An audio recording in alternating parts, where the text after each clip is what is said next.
ഡോക്ടർക്ക് കോഴിക്കോടൻ റെസിപ്പി ഒക്കെ ഇഷ്ടമാണോ? ഭയങ്കര ഇഷ്ടമാണ്. After marriage, before marriage pure vegetarian ആയിരുന്നു.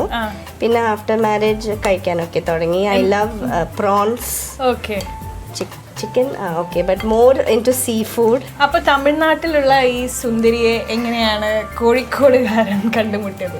സുമന പഠിച്ചത് ഇവിടെ എറണാകുളത്തായിരുന്നു. അപ്പം അത് കഴിഞ്ഞിട്ട് ഫർദർ സ്റ്റഡീസ് പഠിക്കാൻ വേണ്ടിയിട്ട് US പോകാനുണ്ടായിരുന്നു. അപ്പം അതിനൊരു പ്രിപ്പറേഷൻ എക്സാമിന് വേണ്ടിയിട്ട് ചെന്നൈയിൽ വന്നിട്ട് ഒരു 3 മാസം പ്രിപ്പറേഷൻ എക്സാം ഉണ്ടായിരുന്നു. അപ്പം 3 മാസം പ്രിപ്പറേഷൻ ചെയ്യുന്ന സമയത്ത് ഞാൻ ചെന്നൈയിലായിരുന്നു. അപ്പം ആ സമയത്ത് ആണ് ഞങ്ങൾ ചൈൽഡ്ഹുഡ് ഫ്രണ്ട്സ് ആണ്. പക്ഷെ ഞങ്ങൾ ആദ്യമായിട്ട് ഞങ്ങൾ ഫ്രീക്വൻ്റ്ലി മീറ്റ് ചെയ്യാൻ തുടങ്ങിയത് ഫുഡിന് അടിസ്ഥാനമായിട്ടാണ്. സോ ഓരോ സ്ഥലത്ത് ഞങ്ങൾ പോകും, ഭക്ഷണം കഴിക്കും. ഞാനൊരു ഫുഡിയാണ്, സുമന ഒരു ഫുഡിയാണ്. ഞങ്ങൾ ഫുഡിൽ താല്പര്യമാണ്. അങ്ങനെ ഞാൻ സുമനേന്റെ ഫർദർ സ്റ്റഡീസ് മുടക്കി. എങ്ങനെ ഇരിക്കേണ്ട ഒരു ഡോക്ടറായിരുന്നു ഇപ്പം അങ്ങനെ ഞങ്ങൾ US പോയിരുന്നത് നിങ്ങൾക്ക് ഇന്ന് ഇവിടെ ഉണ്ടാവും ഒരു ഷോ ചെയ്യാൻ. ഞാനിപ്പോ പ്രഹ്ലാദിനും ഡോക്ടർ സുമനെ ഒന്നും കാണില്ല, അത് വേറെ കാര്യം. പക്ഷെ നല്ലൊരു ഇൻട്രസ്റ്റിംഗ് സ്റ്റോറി ആണല്ലോ. അപ്പം വീട്ടിൽ പറഞ്ഞപ്പം എതിർത്ത് ഒന്നുമില്ല? ഇല്ല, സുമനയുടെ അമ്മയ്ക്ക് എന്നെ ചെറുപ്പത്തിലേ അറിയായിരുന്നു.